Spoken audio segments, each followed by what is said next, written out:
5-minute read. Pentagon bot device through undercover operation some investigators suspect is linked to Havana Syndrome. By Katie Bo Lillis, Natasha Bertrand, Priscilla Alvarez, Jim Sciutto, Zachary Cohen. Updated 17 hours ago. The U.S. flag flutters at the Pentagon on September 19, 2025. Daniel Basariel, Reuters file. The Defense Department has spent more than a year testing a device purchased in an undercover operation that some investigators think could be the cause of a series of mysterious ailments impacting U.S. spies, diplomats, and troops that are colloquially known as Havana Syndrome, according to 4 sources briefed on the matter. A division of the Department of Homeland Security Investigations, purchased the device for millions of dollars in the waning days of the Biden administration, using funding provided by the Defense Department, according to 2 of the sources.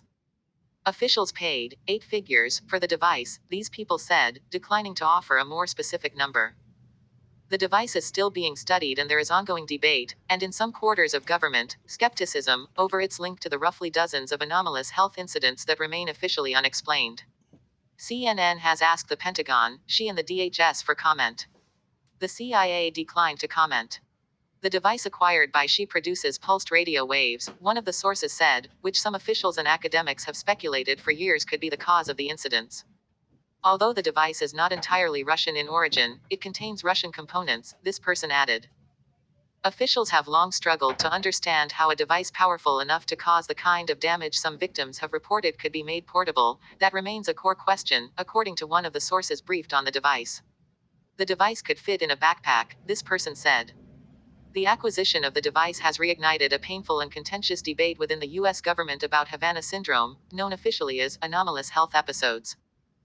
The mysterious illness first emerged in late 2016, when a cluster of U.S. diplomats stationed in the Cuban capital of Havana began reporting symptoms consistent with head trauma, including vertigo and extreme headaches. In subsequent years, there have been cases reported around the world. In the subsequent decade, the intelligence community and the Defense Department have sought to understand if those officials were the victims of some kind of directed energy attack by a foreign government, with senior intelligence officials saying publicly that there wasn't enough evidence to support that conclusion and victims arguing that the U.S. government has gaslit them and ignored important evidence that Russia was attacking American government officials.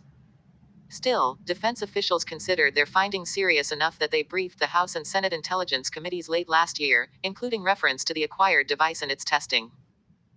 One key concern now for some officials is that if the technology proves viable, it may have proliferated, several of the sources said, meaning that more than one country could now have access to a device that may be capable of causing career-ending injuries to U.S. officials.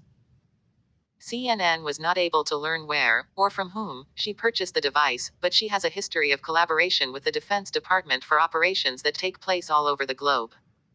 The office has broad jurisdiction to investigate crimes linked to customs violations, including investigations into the proliferation of U.S.-controlled technology or expertise overseas. Those investigations are the single biggest collaboration point between SHE and the U.S. military, according to a former Homeland Security official. For example, when the U.S. military came across U.S. technology in Afghanistan or Iraq that raised questions about how those components came to the region, it would turn to SHE, according to the official. It was also not clear how the U.S. government learned of the existence of the device in order to purchase it. Havana Syndrome, and its cause, have remained frustratingly opaque to both the intelligence community and the medical community. One problem facing the medical community is that there is still not a clear definition of anomalous health incidents, or AHIs. Tests were done, in some cases, long after symptoms began, making it harder to understand what physically happened. In 2022, an intelligence panel investigating the cause of AHIs said that some of the episodes could, plausibly, have been caused by pulsed electromagnetic energy emitted by an external source. But in 2023, the intelligence community said publicly that it could not link any cases to a foreign adversary, ruling it unlikely that the unexplained illness was the result of a targeted campaign by an enemy of the U.S.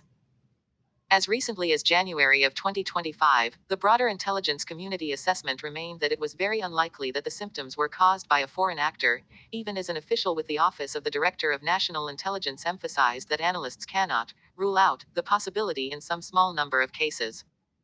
That stance has long incensed victims, many of whom believe strongly that intelligence exists offering black and white evidence that Russia is behind their symptoms, some of which have been severe enough to force retirement. Some current and former CIA officers have raised concerns that the agency soft-pedaled its investigation, CNN has previously reported. The acquisition of the device has been treated by some victims as potential vindication. If the U.S. government has indeed uncovered such devices, then the CIA owes all the victims a King Major and public apology for how we have been treated as pariahs. Mark Polymeropoulos, one of the first CIA officers to go public with injuries he says he sustained in an attack in Moscow in 2017, said in a statement to CNN. CNN's Kylie Atwood contributed to this story.